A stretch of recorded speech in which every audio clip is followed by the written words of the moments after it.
In a small southern town, where leather jackets meant trouble and tattoos meant danger, Marcus Steele Johnson walked into Rosie's diner with his motorcycle club and noticed something everyone else had chosen to ignore. The other customers tensed up immediately, clutching their purses, whispering warnings to their children about the bikers who just arrived. Steele was used to this reception in Millbrook, a town that still judged people by the color of their skin and the clothes they wore. All he and his brothers wanted was coffee and pie after a long ride. Their waitress was Emma, a young woman with kind eyes that couldn't hide a deeper fear, not of the bikers, but of something else entirely. As she poured coffee with trembling hands, Steele noticed purple bruises on her wrists when her sleeves rode up, then a darker bruise on her neck poorly covered with makeup. When Emma dropped a plate, shattering it across the floor, she flinched so violently that Steele's breath caught in his throat. She began apologizing frantically through streaming tears, her whole body shaking with a terror he recognized from his own childhood. The diner owner stormed out yelling about her clumsiness, but Steele saw the real story written across her skin. He'd watched his own mother wear bruises like jewelry, watched her make excuses, watched her fade away because no one helped. Steele asked Emma gently if she was okay, and she insisted she was fine, just clumsy, just tired. Then a pickup truck pulled up outside, and Emma's face went completely white. A man in a sheriff's deputy uniform stepped out, Deputy Travis Miller, her boyfriend, and the whole diner seemed to stop breathing. He walked in with a swagger that said he owned this place, spotted Steele's club at the counter, and his face hardened instantly. "We don't want your kind causing trouble here," Travis said, his hand resting on his weapon, the racial tension crackling through the air like electricity. Emma rushed over trying to smooth things over, but Travis grabbed her arm right where the bruises were, and she gasped in pain while forcing a smile. Steele locked eyes with Travis and saw everything he needed to know. Steele couldn't stop thinking about Emma, about that look of trapped desperation in her eyes, but his club thought he was losing focus over a fight that wasn't theirs to take. Then at 2:47 in the morning, his phone rang and Emma's voice came through in a terrified whisper barely coherent, saying Travis had found the card Steele gave her and was going to kill her, and then the line went dead. Steele and four brothers roared through the darkness to Travis's house on the edge of town, arriving to find lights blazing inside and the sound of shouting that made Steele's blood run cold. He didn't hesitate, didn't think about consequences, he just kicked in that door. The scene inside was worse than his worst fears. Emma was on the floor with blood trickling from her lip and Travis stood over her with his service weapon drawn, but the gun wasn't pointed at Emma, it was pointed directly at Steele's chest. "This is breaking and entering," Travis snarled with a terrible calm. "I'm a law enforcement officer and you just assaulted my home, which means I can shoot you right now and it'll be completely justified." The reality hit Steele like a freight train, a black man breaking into a white deputy's home to rescue his white girlfriend.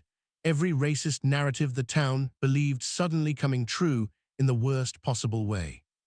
Travis didn't even have to say the words out loud because they all knew exactly how this story would be told, how it would be believed, how it would end. Steele kept his hands visible and his voice steady, explaining that Emma had called for help, that they were only here to make sure she was safe.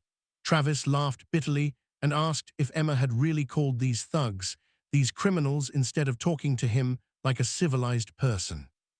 Emma found her voice then, broken but determined, telling Travis she was leaving, that talking was over after he'd broken her wrist and put her in the hospital twice. Steele pulled out his phone and revealed he'd been recording everything, every threat, every word, telling Travis the video was uploading to the cloud right now. It was a bluff, but Travis didn't know that, and for seconds that felt like hours, nobody breathed. Travis's gun hand slowly lowered, but his eyes burned with pure hatred as he promised this wasn't over, that Steele had no idea what he'd just started. Emma left with Steele's club that night, and they took her to a women's shelter 2 towns over, but Steele's brothers warned him that Travis was connected, that his uncle was the county sheriff and his father sat on the town council, that they were all about to pay a terrible price. The next morning Steele woke to find his motorcycle shop surrounded by police cruisers and the sheriff himself standing at the front with a warrant and a cold smile, arresting Steele for assault, breaking and entering, kidnapping and terroristic threatening. As they put him in cuffs, the sheriff leaned in close and whispered that Steele should have minded his own business, that this town protects its own, and that would never include him. Steele sat in a cell with bail set impossibly high while the town's narrative solidified around him. Dangerous bikers had assaulted a deputy and abducted his girlfriend, the racial undertones unspoken but everywhere. His court-appointed lawyer was pessimistic, explaining that the deputy's family ran the county and the judge played golf with them every Sunday, that the optics were terrible for a black man who'd broken into a cop's home. But Emma refused to be silenced despite enormous pressure, contacting a civil rights attorney from Atlanta named Sarah Chen, who immediately saw this wasn't just about domestic violence, but about a system protecting abusers with badges while persecuting those who tried to help. Sarah built a devastating case, finding 3 other women too afraid to speak up before, uncovering buried complaints against Travis, revealing a pattern the department had hidden for years. The trial divided Millbrook completely, but Emma's courage inspired others to share their stories, and suddenly this small-town case became national news about racism and police corruption. In the packed courtroom, Sarah presented Steele's video, Emma's medical records, testimony from other victims, systematically destroying the prosecution's case. She addressed the unspoken fear directly, asking the jury not to see a scary black man breaking into a white officer's home, but to see a human being who chose courage over safety, who recognized suffering and acted when the system refused to. After 2 agonizing days, the jury returned with not guilty on all counts, and the courtroom exploded. Travis was arrested, his uncle removed as sheriff, the entire department facing federal review, and months later Steele sat at Rosie's diner, where Emma brought him coffee with steady hands and clear eyes, thanking him for seeing her when everyone looked away. And as he left with his brothers, the other customers no longer clutched their belongings, but some actually nodded in respect, because real justice doesn't wear a badge. It wears the face of anyone brave enough to say not on my watch.